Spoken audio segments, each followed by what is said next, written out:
Baiklah, pada kali ini kita akan mempelajari algoritma pengulangan. Nah, apa itu pengulangan? Nah, jadi salah satu kelebihan komputer adalah dia dapat melakukan pekerjaan yang sama berulang-ulang tanpa merasa jenuh dan capek. Nah, bayangkan misalnya kita harus menuliskan Assalamualaikum sebanyak 1000 kali. Terbayang itu tangan kita pasti capek sekali. Nah, tapi dengan bantuan komputer, kita bisa menuliskan kata Assalamualaikum hingga tak terbatas kali. Bisa bermiliar-miliar kali, bertriliun-triliun kali, tak terbatas, tanpa merasa capek.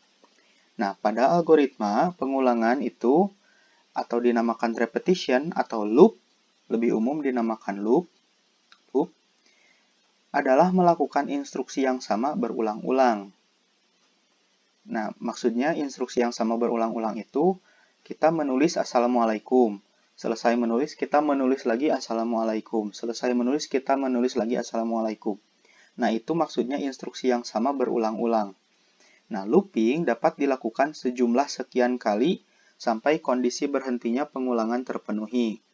Nah, meskipun pengulangan ini dilakukan oleh komputer, pengulangan ini harus ada berhentinya.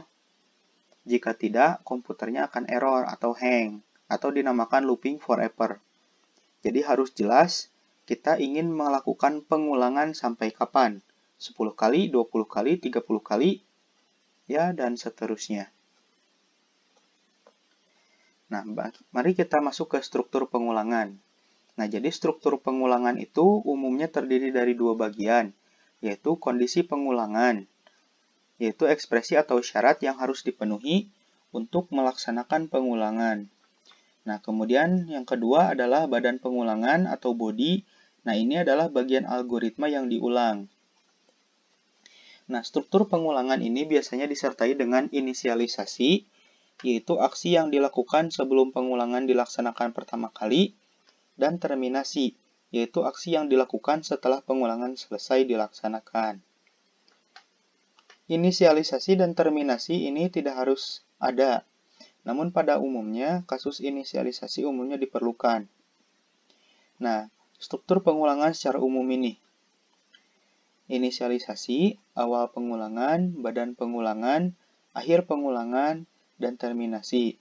Nah, inisialisasi ini contohnya misalnya diinisialisasikan dulu atau ditentukan dulu variabel-variabelnya berapa nilainya, seperti itu. Nah, bentuk pengulangan ini ada beberapa macam konstruksi bentuk pengulangan. Beberapa bentuk dapat digunakan untuk masalah yang sama, namun ada bentuk yang digunakan untuk masalah tertentu. Pemilihan bentuk pengulangan bergantung pada masalah yang akan diselesaikan. Nah, jadi bentuk pengulangan yang akan kita bahas ada 3, yaitu for, while, dan pernyataan repeat.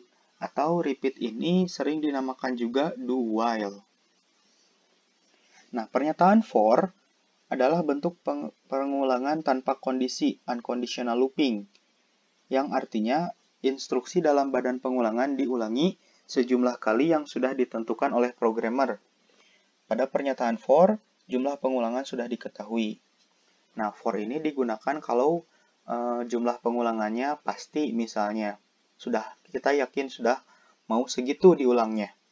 Jadi kalau mau mengulang 100 kali, mengulang 10 kali, mengulang 5 kali, mengulang 70 kali, nah kita menggunakan pernyataan for. Nah, kalau pernyataan while dan repeat, ini termasuk bentuk pengulangan dengan kondisi unconditional looping, yang artinya jumlah pengulangan belum diketahui, namun pemrogram dapat menentukan kondisi berhentinya pengulangan. Nah, jadi ini tergantung kondisi. Jika kondisinya terpenuhi, maka pengulangannya dilakukan. Atau jika kondisinya sudah tidak terpenuhi, maka pengulangan tidak lagi dilakukan.